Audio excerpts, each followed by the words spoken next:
Hey guys, thanks for checking out the Bucked Up Podcast. If you wouldn't mind just hitting the subscribe button, like, sharing the video, we have new episodes coming out every Monday and Thursday. Enjoy.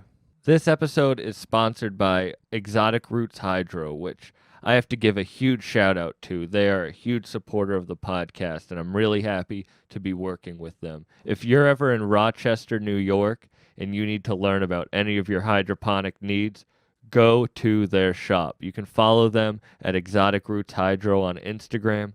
Shout out their whole team. They have an amazing venue space. They're going to be putting on tons of events. Just make sure to follow Exotic Roots Hydro on Instagram. And if you're ever in Rochester, definitely stop by. Let's get back into it. It was at this moment that he knew. He bucked up. Now you fucked up. Now you fucked up. Now you fucked up. Now you fucked up. Now you fucked up. Now you have fucked up. So he was 15 when he had you? 16 around there. I think it was 16. I gotta talk to him. Damn. And then when did you start making music together? How old are you? I started making beats since I was like 2 years old. I was in there. If you look on the Instagram, you'll see what my kitchen looked like. Mm-hmm. You seen it? Yeah. Where you have all the little setup. kid. Yeah, that was my pop setup. He did it all. He used to b-boy. He used to do graffiti, make beats, write rhymes. He was just mad hip hop that's what I was born into. There's pictures of me 2 years old rapping on the mic with a Kango. Run DMC was my first favorite group, first favorite rappers, first favorite everything, you know? You would never expect it looking at him now. You know what I mean? He sells houses now, but he wishes he could just go back, make beats. But you know, he does all this. We have another franchise over there for this in Haverhill too. But he can live kind of vicariously through you with that shit. Oh, yeah, hard. My dad was like a death metal drummer, hardcore. Too. I fuck with all he that. was doing a lot of metal, all that shit drumming, and then now when you look at him, he's just like annoying, buttoned up. But he always is like asking me about all this shit. He was like, "Can you get me a microdose mushroom pill? I want to try it." I was like, "I don't know. That might change your whole life." Oh yeah, man. I tried one from Cali. That shit fucked up my whole shit, man. I don't know. Ito and I did it. If you watch the episode, the last half of it, we're tripping balls on mushrooms. Yeah, yo. If you would have caught me last month, we would have had some loud. I would have had some shit rolled up. Damn, but you're not. Yeah. So you were making beats with him and shit when you were young. Yeah. And then when did you start doing it on your own? I was 12. I started on my own. I started with the RX-5 Yamaha. The RX-5 Yamaha drum machine. I used to just be there working on that. Then all those old school drum machines, then it became the ASR-10 in 1991. And that was my first machine, was his first machine. And then I mastered the ASR-10. Then I grabbed the MP, midied it up together, started putting those together. And then my first placement was on the Wise Guys album for Ray Benzino. Oh, yeah? How old were you? I was like 12, 11. Shit. Yeah. It's on the, well, I forgot what the album was called, but it was the Wise Guys. I inboxed Ray Benzino and he was like, "Oh, shit, that's you?" When you were 12 or something. Mm-hmm. And then after that, before that, it was Scientific. He's from Lawrence. And that's who I was linking up with. Scientific and my pops and 704 and all them. Through your and dad. The Bulldogs with Edo G. Edo G used to be in my basement. Remember, they was all smoking dust down there. You know what I'm saying? Angel Dust. I used to be there peeking through the basement. And I see Edo G with the 40 and all that. And I used to just always want to be in the mix. I'm like, I used to love beats. I don't know why. Love beats so much. And then I remember one day I just snuck down there. I used to go over my father's shoulder, watch him, study everything. And then when my father disappeared, I used to go into the studio and just start making beats. And then I'll leave it there. But I didn't know he was saving the beats. And I didn't know he noticed I was doing that. Then he made a beat tape and then was sitting in. So you were hiding that you were producing from him. Yeah, I was just taking he'll leave a beat on in the ASR-10 and I'll just make a beat and then I'll just leave and then he'll put it on the beat tape. Was he harsh on your work or was he helpful with it? He was excited. No, my first beat, I don't mean to toot my own horn. This shit was fire, bro. To this day, this shit sounds But if you grew fire. up with it from 2, then like, Yeah. I had it in me, man. I knew I had it in me. Just fucking. so he was helpful with that shit. That's probably what kept you going. Because sometimes, like, if you get pushed into it, like you go opposite. Like if your dad pushed you too hard into like being a producer. Yeah. It was me forcing myself into it. You know, when I was a little boy, I used to, the shit with the wheels, with the mallet, the little xylophone with the wheels. I used to just be next to him. Yo, check this out. Play the melodies. Yo, put that on your beat. Oh, this is good. That's what's up. Yeah. And y'all were growing up together. Like, honestly, like when you're that age. Kid, like, yeah. Because imagine like you at 15 I know, doing that shit, like having a kid that like. My son's 15, so I can imagine that shit. Oh, shit. How old were you when you had him? I was 21. Okay. Yeah. Wow. What does he make music or anything? I try, but like you said, I don't want to force it. He likes his new age is more like I don't know what to call it. It's like rock and punk mix type music, you know what I'm saying? Yeah. Shit like that. But he loves Wu-Tang. Okay. You know, his favorite song is Cream. You know what I'm saying? At 50, yeah, I was the same. Since he was little, though. Since he was a little boy, he always liked Cream, that song. That's his favorite shit of all time. Where you just connect to certain, like, the rhythms of that shit. That was me with Wicked. We were talking before we started, like, with Ice Cube. Like, when I heard that song Young, it was something about it. Like, it's the drums for me. Yeah. The drums from every Ice Cube album, them drums was knocking. So you get the placement when you're 12. And then do you stick with it like to today? I stuck with it, and then I basically got up with Crumb Snatcher, and we was in the crew together. And when I was 15, I got another placement on the Snatcher Season 2 album. I did number 5, Can't Stop. He says my name in the beginning. And then after that, I just started going everywhere with it, you know what I'm saying? I worked with Ghostface's son, Sun God. Yeah. At one point, I did a whole thing with him. I worked with Trife. I worked with a whole bunch of people after that. Were you rapping at all during this point? I used to rap for my whole life, but I just didn't want to be a rapper. I did not want to be a rapper. That's a whole nother path, you know what I'm saying? Yeah. It's a lot of ego involved, a lot of bullshit involved with that, you know? It's just. Yeah, but you could have had that ego getting placements so young and shit. Yeah. Kind of. Like that could wreck people. You know what I mean? That could be like. So when you had your son, were you sticking with music then? Like, were you able to the same way? Like, yeah, it was kind of tough, but I still stuck with it. I was still doing music every day. It just became like brushing my teeth, you know what I'm saying? It's all I knew at one point, so I just kept making music. You know what I'm saying? So yeah. At one point, do you feel like you can like expand out of that now? Like you got to the mastery to get out of it? To get out of it how? Like, I don't know, when something feels like rhythmic, like when you can just get in a rhythm, you can start adding other, balls that you're juggling in the air, Yeah. Now I'm comfortable with just throwing shit out as far as. And now you're rapping. Like, yeah, I always had them songs. My team's always been like, yo, put that shit out. I'm like, nah, man. You had them recorded or written? I didn't write that at all. I didn't write none of my shit. That's me fucking the Telemundo song I did on I don't know if you heard La Soul. Yeah. That was all freestyle. That was just me jumping on the shit, freestyling. I was smoking dust at the time. I was just on some other shit. And I did that song in 2011, 2012. So I was kind of fucking wild. Shit. Yeah, I wasn't. So what made you finally put out Droga? Droga, because I don't know. I just wanted to fucking. I just got sick of holding it. You know what I'm saying? I just wanted to let it out.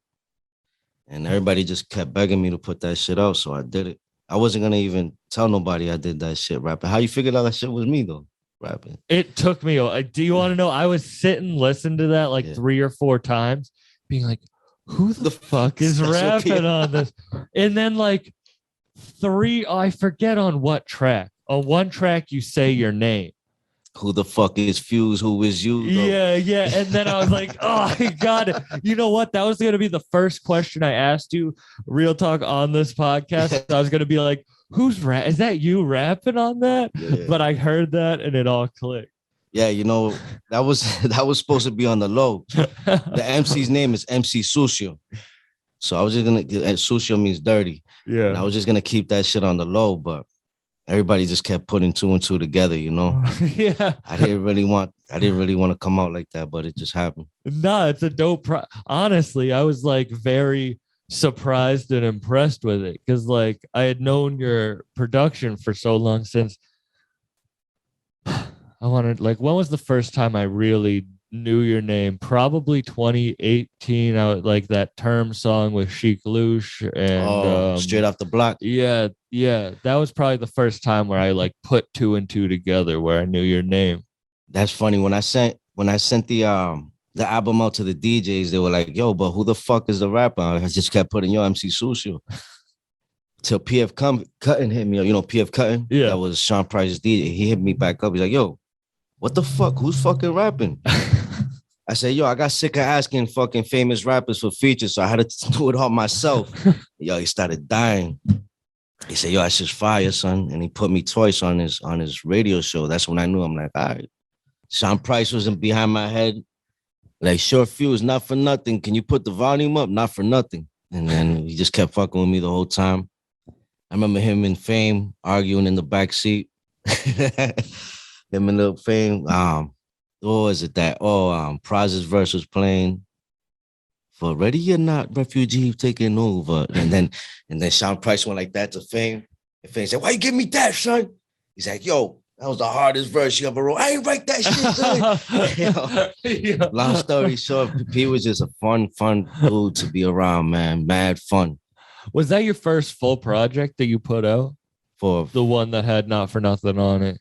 yeah, that was no, actually I did one called Bomb Threat with Ghostface Killer's son. With That was your first Sun God. project? That was like my first project with Sun God. And after that, a few years later, I ended up dropping Lost Soul, and those were songs that I've been having. And You sit on your music. yeah, not no more though, not no more. What changed? Time. Time's running out. Time's running out. Nah, but How old are you? I'm 38. Oh shit. Yeah. That's not time's not running out at all. I was just talking to the conduit at 39 years old. AG the corner DM'd him on Twitter and was like, "Hey, come work for me. I need some people on my street team." He left his 9-to-5 job. Now he's fucking tour managed for Ghostface and Rakim. AG's my dude. Yeah. He was a coroner, right? For Yeah, real. yeah. Rock Marciano. This shout out the conduit. Shout out Baba for real. But at 39, he changed his whole life around and now he's doing that shit. That's fire. That's fire. That's the whole like push we're in for rap right now is like people who lived lives and now are not like young anymore, you know, like the young rappers aren't all that. Yeah, this is hard to find. I mean, I guess the label push, but like yeah, new rap is kind of wild right now, but there's some good ones sprinkled. You look at like Griselda or like Griselda's Term. I mean, Goya 3. Every rapper you have featured on that, and you and Term, like they're all fucking killers. And me and Term went to school together. We're like cousins. Me and Term, we've been going to school together since 3rd grade in Lawrence. 3rd grade? Since like the 3rd grade. Were you making music back then? Yeah, I've been making music since I was fucking. With him, I mean. Oh, with him? No, Term started around high school. He always was rapping, but he started around high school, and he came up to me like, "Yo, what's up? I want some beats. I'm ready to go." And he went hard after that. His hustle and his grind is real consistent. That's one thing about Term, yo. What was the first project you guys put out together? Oh, we were kids. We were like still real young. We did I think it was on Hood Politics 1. We did Rolling in My Whip. And we did a song. Yeah, we did a song called Rolling in My Whip, how he's got different cars and shit, but the beat's pretty hard though. Did you have always the same style? Yeah, I always sounded the same. But I was always versatile though. I always did different type of beats. I didn't stick to one style really, you know what I'm saying? But it had my twist to it, no matter what I did. That's why you have that one beat on Goya 3 with like the Italian mobster style sample on that shit. Which one? I think it's the one with Fame. Oh yeah. That's Broad Day. Yeah. Mm-hmm. Is That that was the one with like J Royale too? yeah. J. Royale bodied that shit. For real. He bodied that. That's one of my favorite verses ever. Rome Streets they went hard too. Shout Streets. out Rome. Terms verse was fire.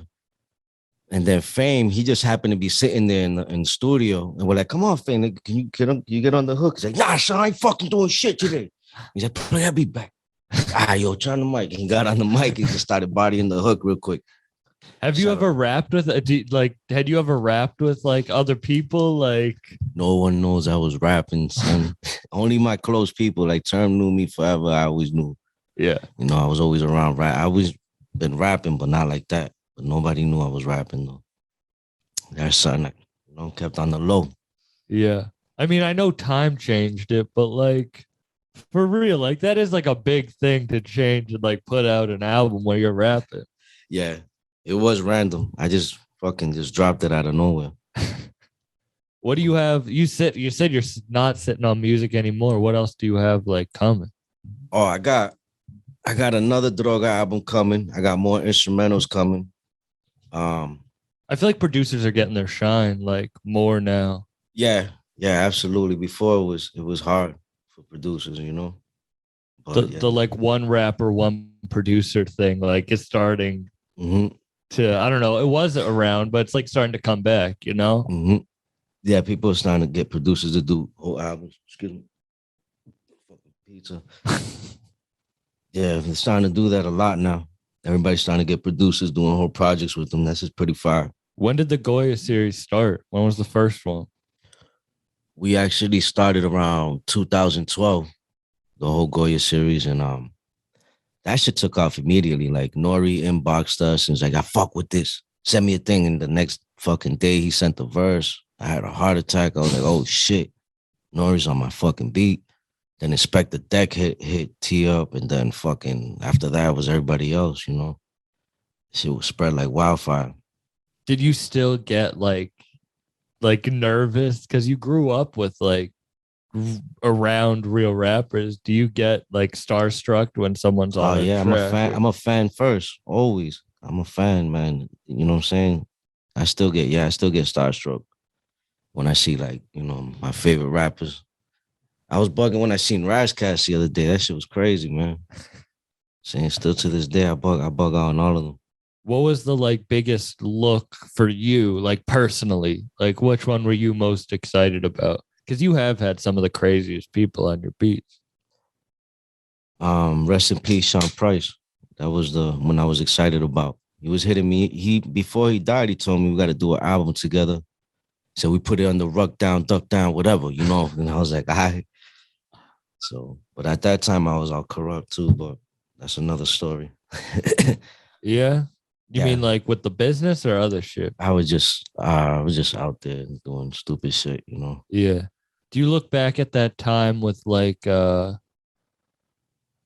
anger, or do you feel like that like grew you to who you are now? I'm glad I went through whatever I went through. I got my son now, so now I can just, let him know to just stay doing right on God always.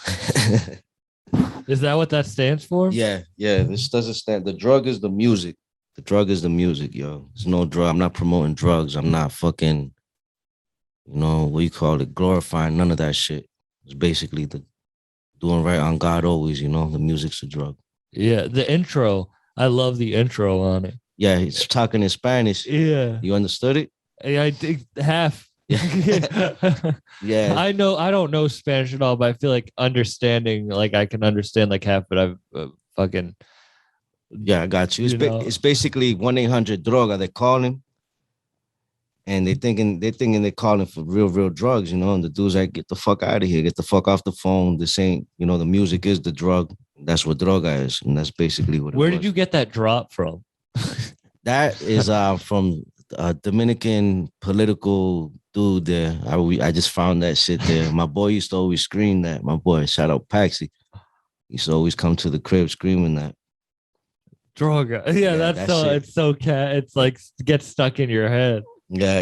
And I found it mad funny, so I started using that shit.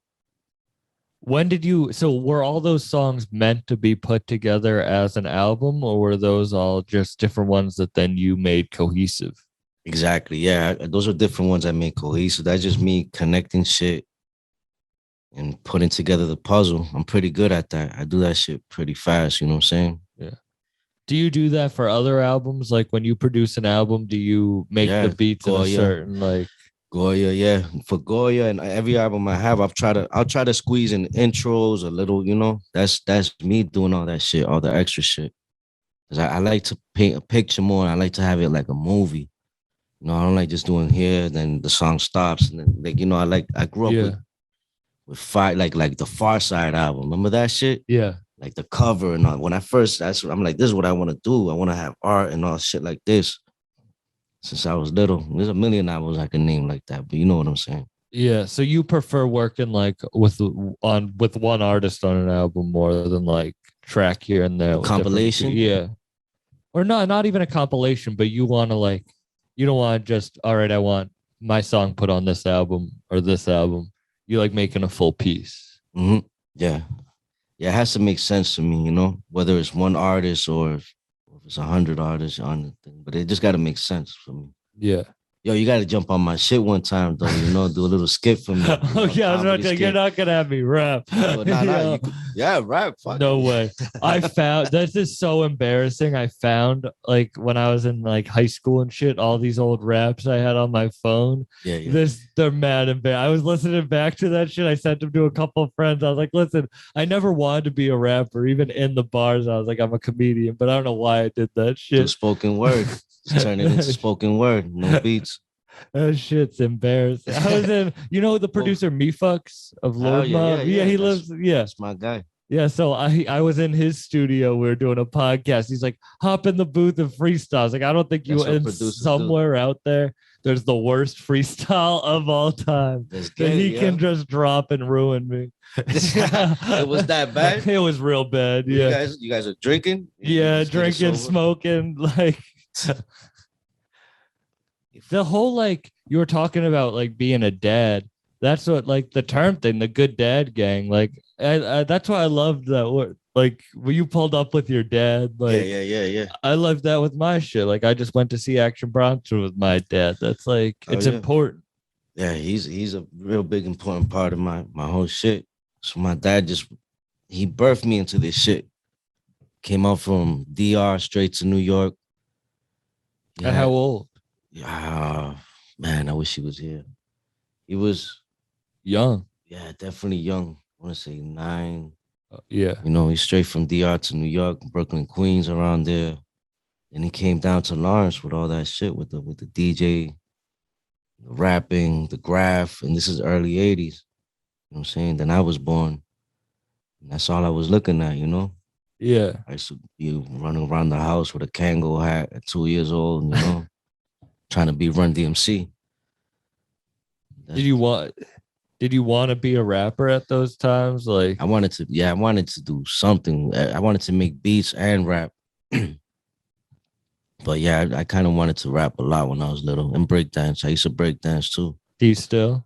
Hell no, I don't break. I'll break something, not dancing. Fuck that. I can't do that no more. But, when did you make the decision not to rap?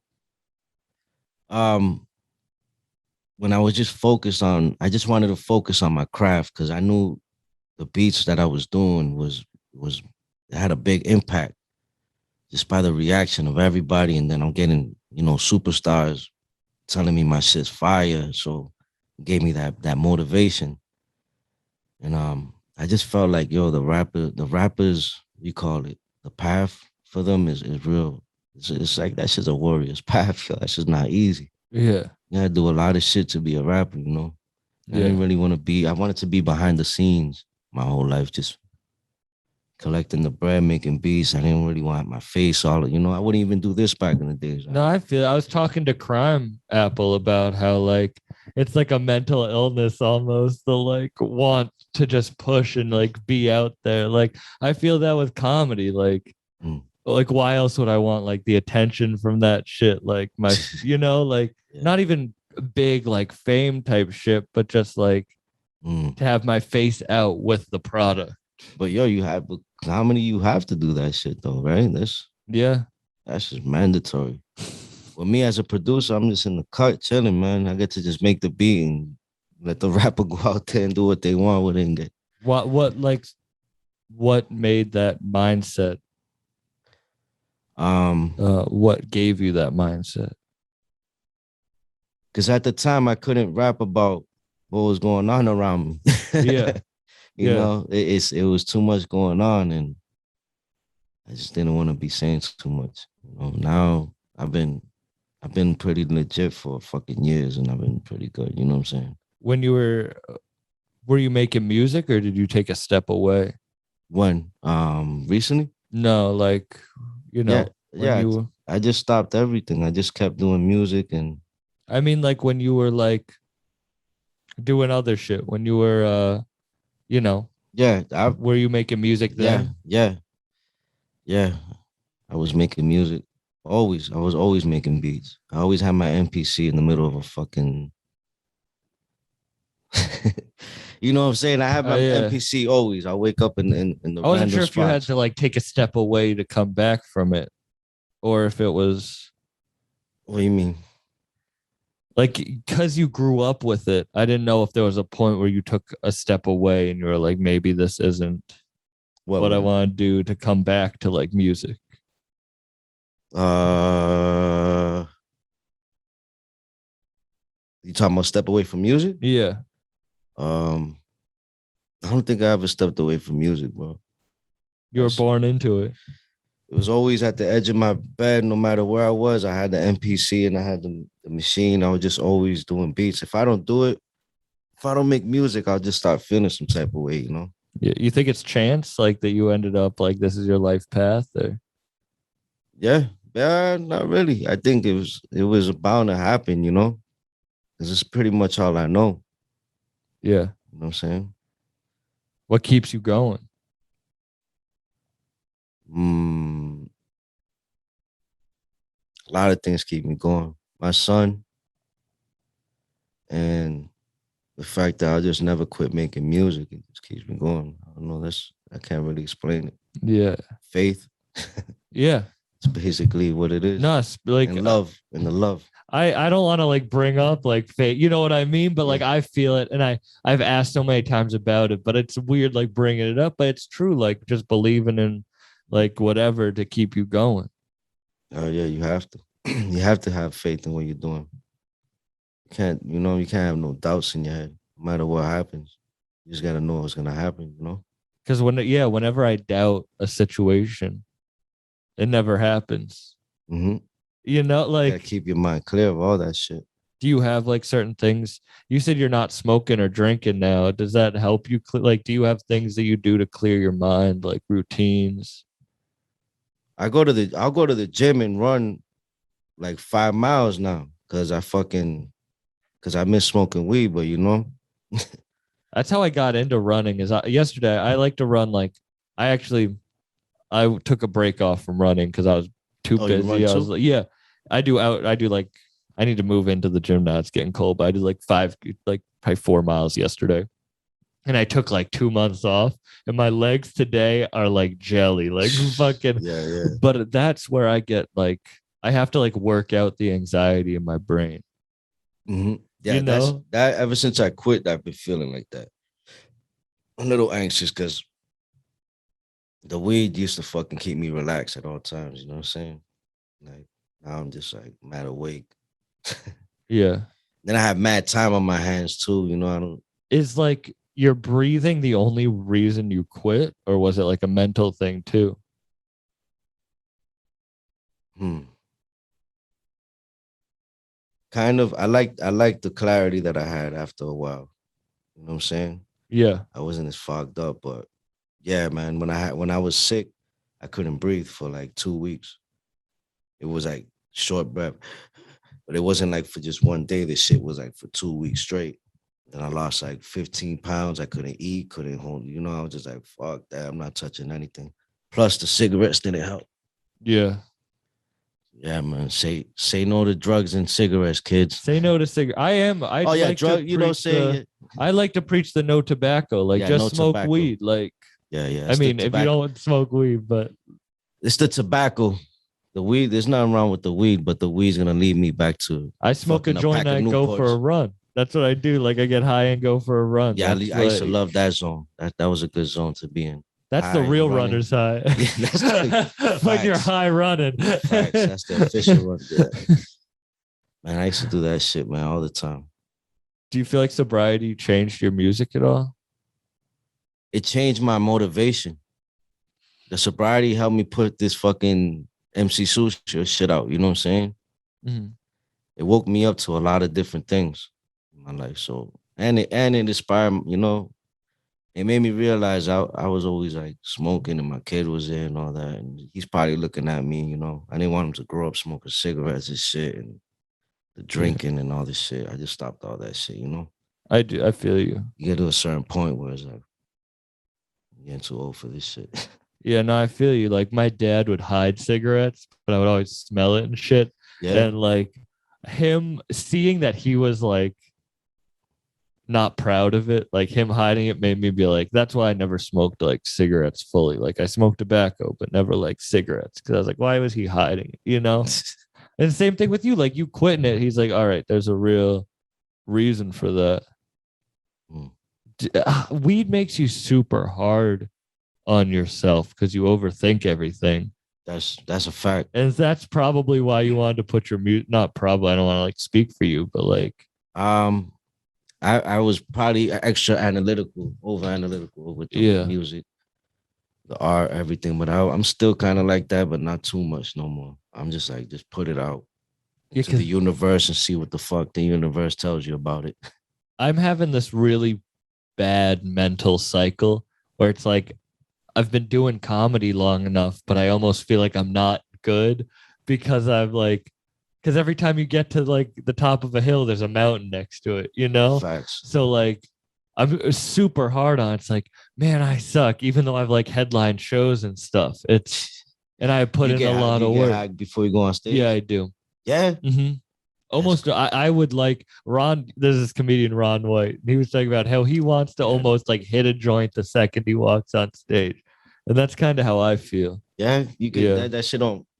That shit actually takes all the edge out and all that. I don't know. People probably know I'm high on stage because of how I'm acting, but like it slows time down. I'm a super anxious person, so like when I get anxious, I speed up and I talk fast and I get nervous. So when I'm high, I don't know anything about rap, but I know that like when rappers get better, they slow down.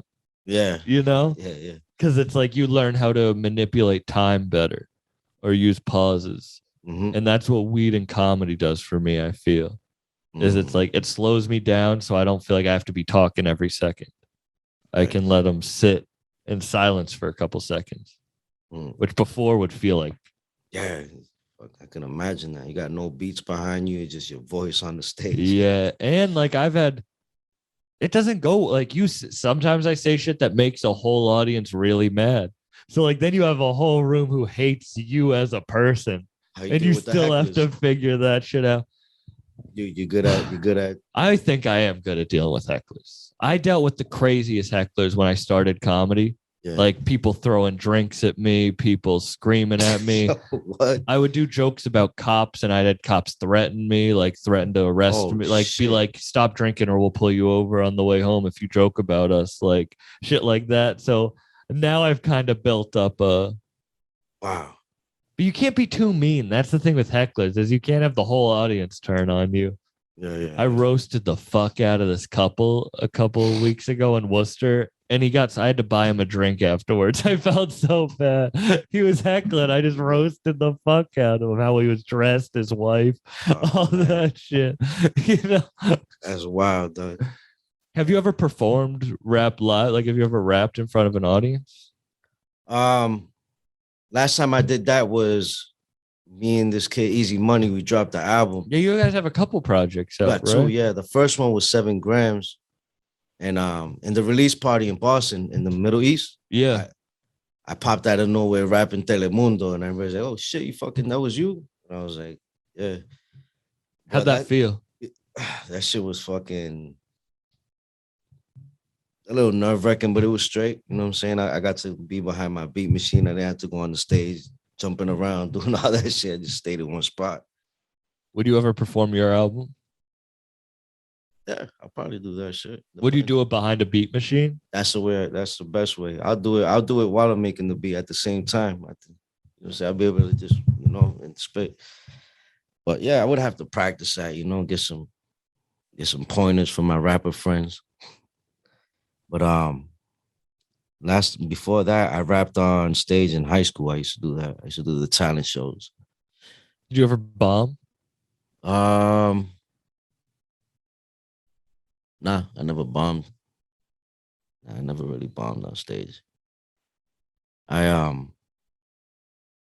trying to think.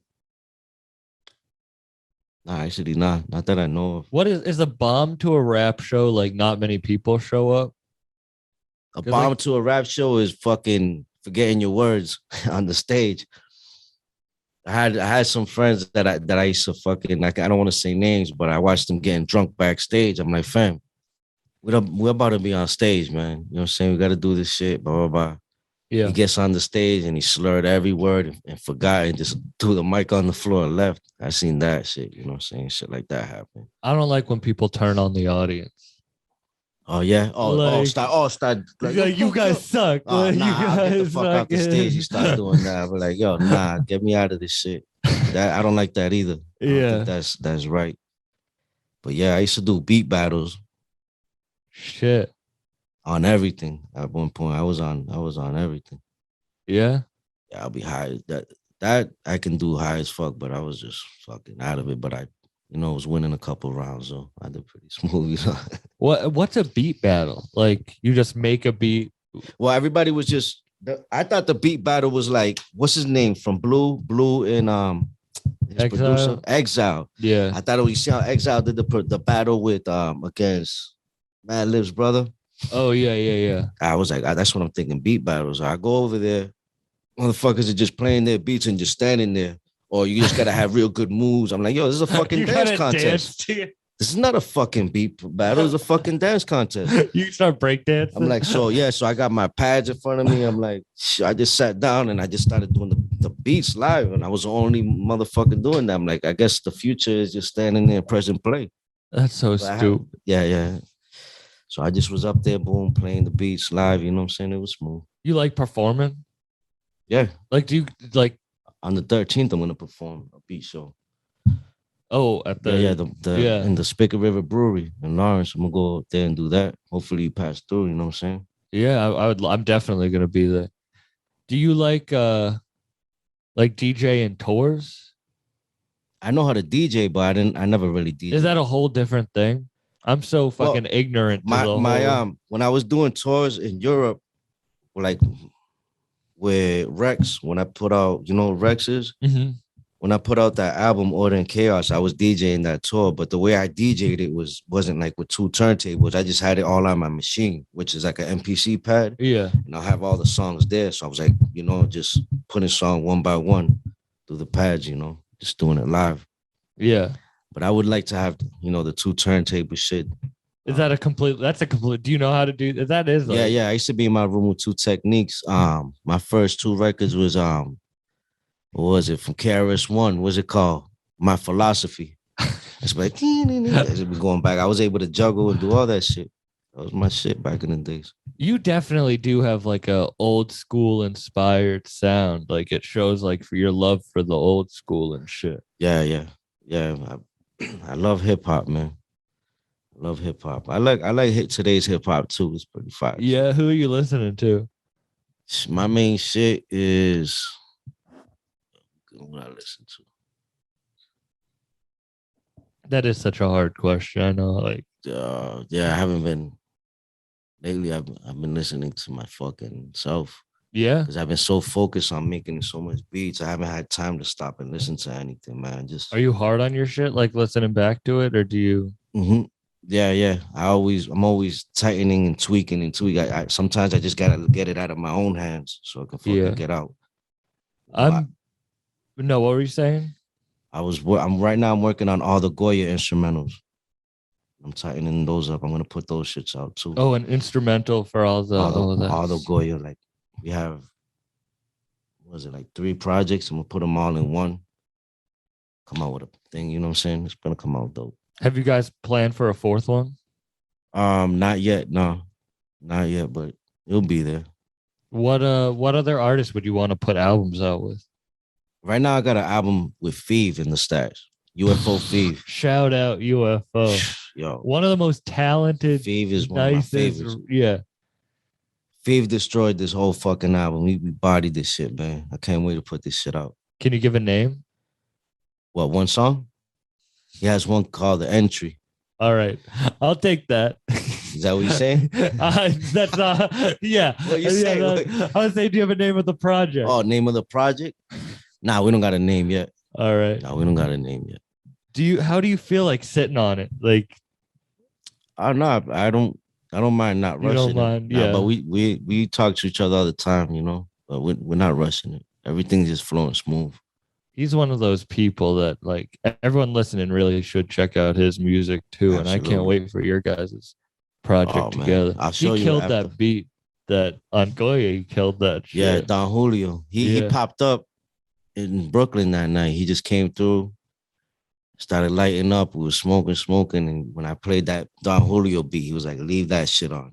And she's like, that's the one? He's like, yeah. And he was actually the first verse we got on the, I think that he was the That was first the verse on first one? Goya. Yep.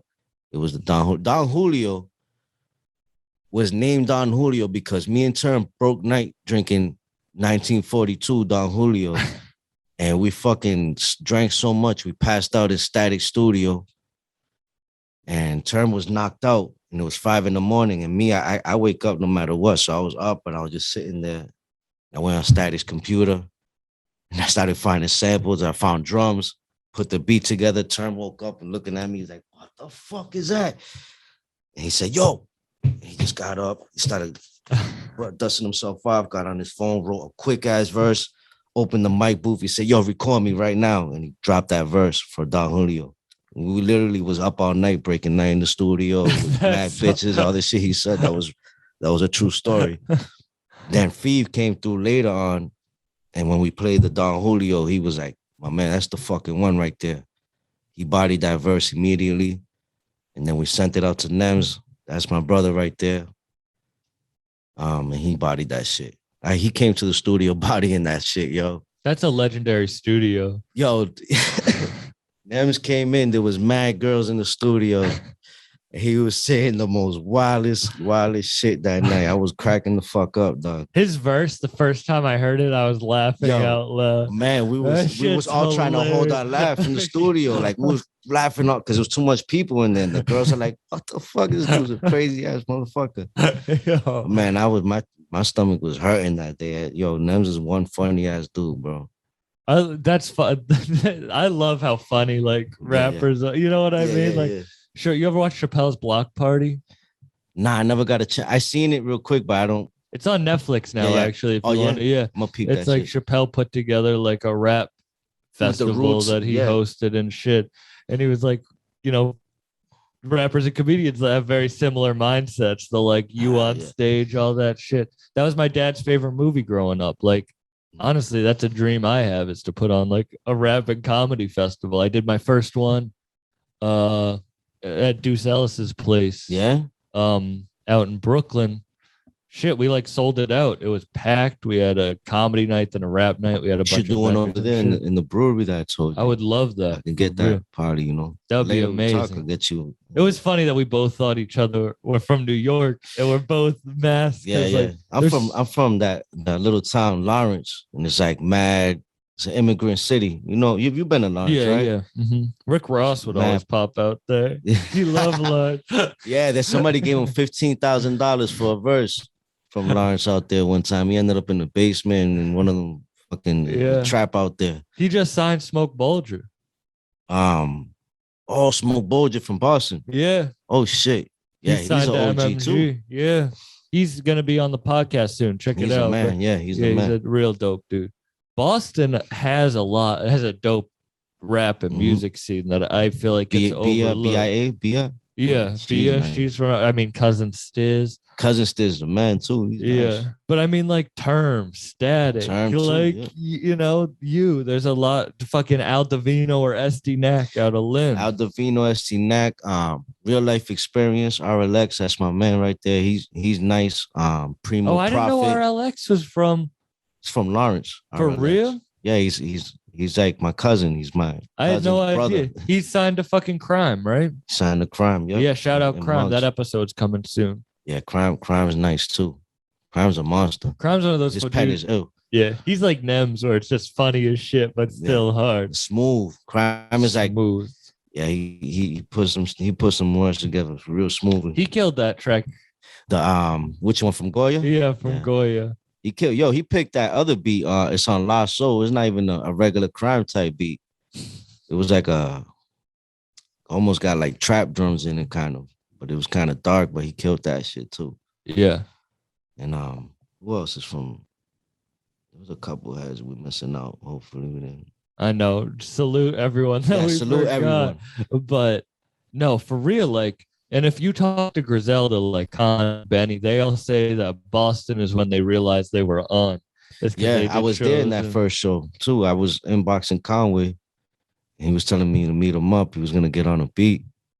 Then Shady signed him, and that's it. It was like, yo, I never heard Conway was out of here already, man. But I was rocking with them since the beginning. When they pulled up to do the song Curve with Static, I was there that day. Were you? Yeah. I had. When was that? 2016? 15 or 16. I don't remember, man. I was wilding at that time too. I was on all types of crazy shit, but yeah, it was around that time. So yeah, Static said open the door. I see these dudes. I'm like, what the fuck? These dudes is awesome. They look, they just gave me that. Like when you're with them, the gold tee. I was like, remind me of Wu, like that Wu. I was like, yo, this is crazy. And then when they came in and they got up, because I was there when Static made the beat for Curve. I was sitting there with him. I'm like, yeah, that's just fire. And when they came in, right when Conway heard it, he's like, yo, roll me something. I remember, boom, he had somebody roll him, smoking, and then he just they bodied that shit together. That was like one of the best shits I ever seen. I was like, yo, y'all are ill. I was outside the studio with Derringer. Shout out Derringer. Yeah, he was telling me, yo, I heard all your work, and Goya was giving me, showing love and shit. Yeah. And then we was building for a little bit on the ASR 10 and all the good production equipment and all that shit. He's a good dude, Derringer, man. Derringer is a good dope ass.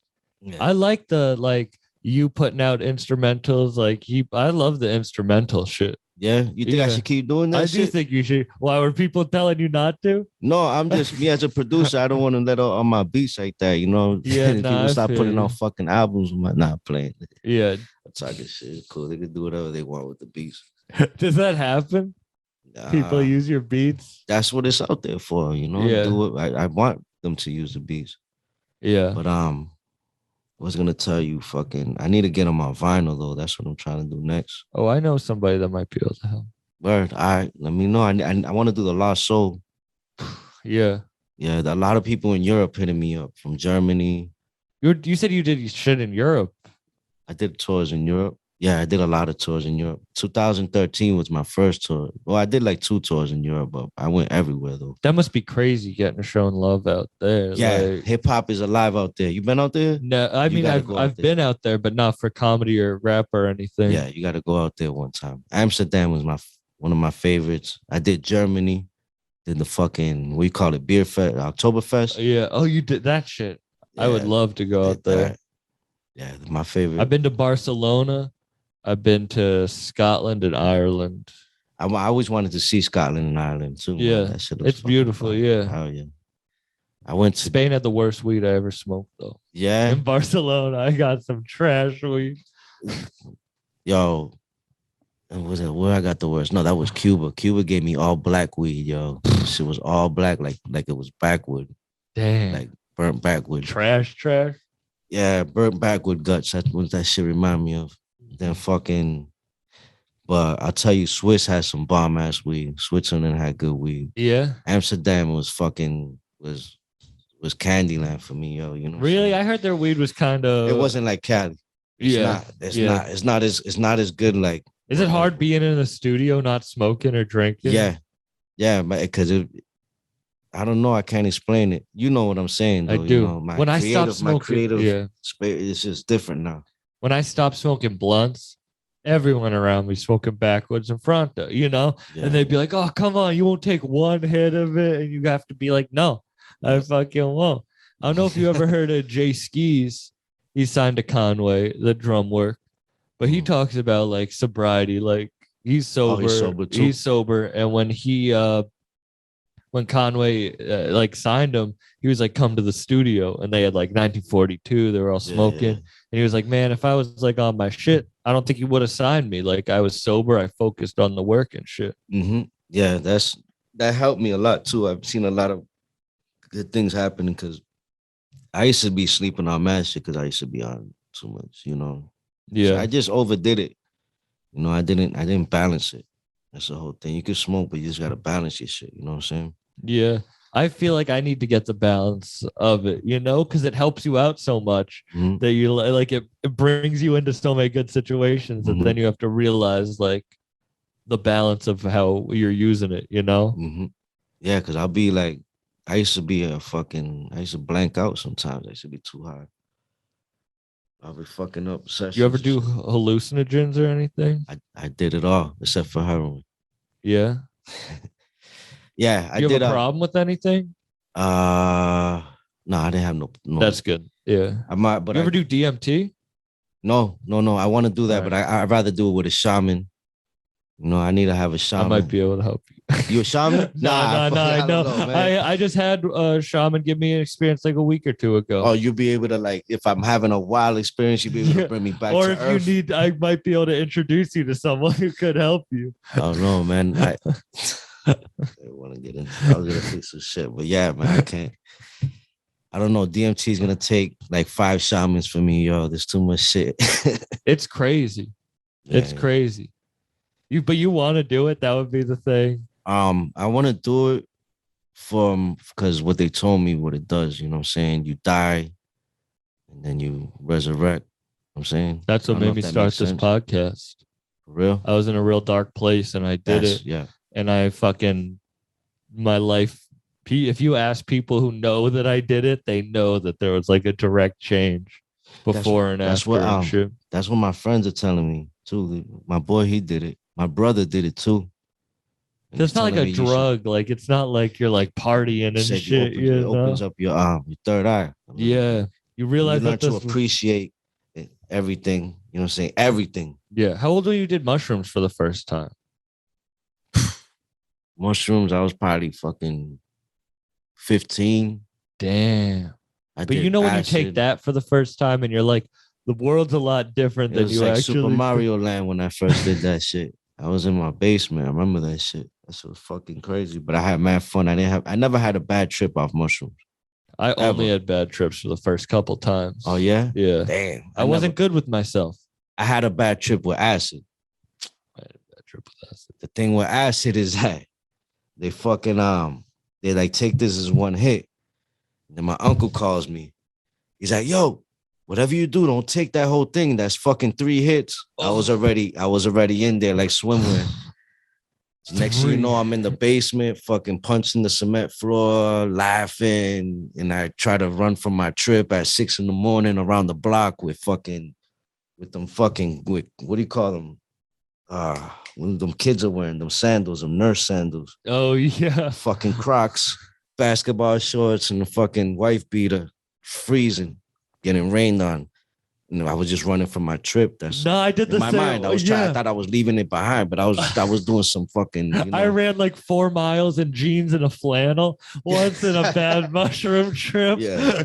And I was like, I'll write comedy. I'm tripping so hard if I write comedy. Oh my God. So I'm running and I'm laughing hysterically. Same shit, People probably thought I was like insane person, bro. Yeah, I'm in the middle of. Yeah, I was in the middle of the ghetto. I was in Lawrence, yo. Anybody could have just fucking, you know. Yeah, you were tweaking. I was tweaking. I tweaked for a week. A week? A week. So every Off time 3 tabs? 3 tabs, but I didn't know it was my first time on acid ever. God damn. Yeah, nah. So That's whenever I smoked a cigarette, the purple smoke would come back again. I was like, fuck, this shit ain't leave my cell. I was scared. But my uncle, he's really good at he's like what we call the tripping warrior. Mhm. So he was giving me pills like vitamins. And he gave me a pizza. He's like, yo, these vitamins right here. He said, these pills right here, they're like a placebo. This is going to bring you back to life. I kept taking them and I kept telling myself, oh, these are the fucking back to life pills. They were fucking vitamins. He just knew what he was doing. And in my mind, I was back. And I don't know, I slowly, you know, this shit left my system. Yeah. Damn. That's the worst trip I ever had. That would scare the shit out of me. It did. Not being able to leave it. Yeah. Because acid's long, 8 hours. Acid, yeah, that Way was. longer I than never mushroom. touched acid again after that because I only did it once, and it really fucking scared me. I did it, and we went. It was a rainy day. I was wearing sweatpants and Me like too. fucking sandals. Like, I go into a shop with my friends before it starts. I'm like, oh shit, I need to get out of here. I go outside, and a kid tries to rob me. Just a random kid. While Just tripping? a random. First time I've ever And you're peaked on tripping? acid. Yeah, I'm peaking on acid, and this kid tries to rob me, and it's snowing With and what, raining. bare hands, or he was trying to rob you with a No, hammer? not bare hands. Thank God. He didn't know what he was doing. Well, And he's I a like nut. pushed him and ran. But I had like You probably gave him the sandals wild and acid yeah. push. Yeah, I was like, get out. Like I just screamed at it. You know, the wild you gotta same thing happened to me in Buffalo. The first time I went out to Buffalo, I went to the Buffalo Kid store opening West Side Gun. It's like 2 a.m. I've finished a bunch of podcasts. I come back. A dude tries to rob me outside my Airbnb. And I'm like, what the fuck do you want? I just went wild in And his you was face. on And one? he just ran away. But you was tripping? I wasn't tripping that time. Oh, that that time I was just like, I use that same, if you scream and act angry, maybe they'll run away. Just bring a strap. Yeah.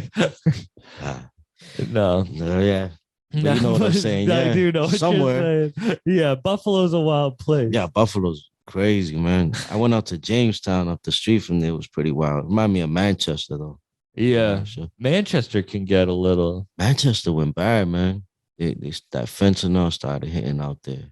Yeah. It was dropping off there. That's why I don't really touch too much shit too, because it, especially in the street drugs, like you're getting weed out there in the streets, you gotta be careful. They're putting fentanyl on that shit now. Yeah. They're putting fentanyl on the coke. I know people that died thinking they were gonna go home, just have a beer and take a blast, and you know what I'm saying? One knocked out. They both knocked out. One woke up. The other one didn't wake up again. I've had opposite of friends coke. die from that too, and it's I like have a lot of friends that died because of that, and they were lacing bricks with that shit. So yeah, that's why I never touched coke. I never did it. Like yeah, I don't know.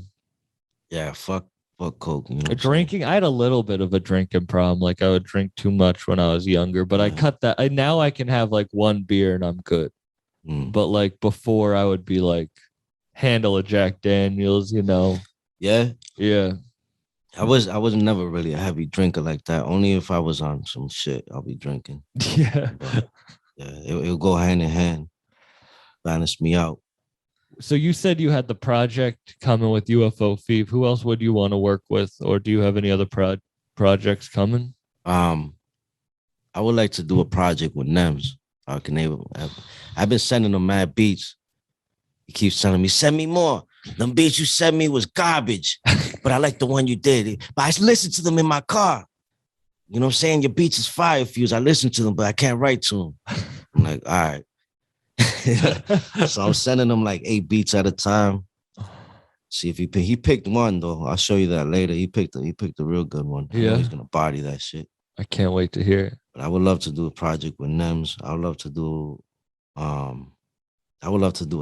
project with Fat Joe. He's always been my favorite. But Feeve is one of my favorites right now, man. He's nice. He's so nice. Yeah. Is that the only project that you're like dropping soon? I got some other shit in the stash working on. I'm try to get Sushi in the booth real quick. You know, see what he got. Yeah. Yeah, maybe. I don't know, maybe not. Do you feel unlocked? Do you feel like that's like the next chapter? I'm just having fun with it, man. That's the whole thing. I don't take it too serious. Mhm. You know, I'm not lying when if I'm talking about anything, it's not a lie, but I'm not gonna fucking make it mad serious and try to be, you know, Yeah. super gangster and none of that shit. It's just fucking it's what I fucking grew up. But I'm gonna have fun with it, you know? Yeah. I'm gonna make you laugh at it. That's what Fame gave me that advice. He's like, yo, son, it's just fucking music, son. Don't fucking take it that serious, yo. Just have fun with it. And I'm like, yeah, man.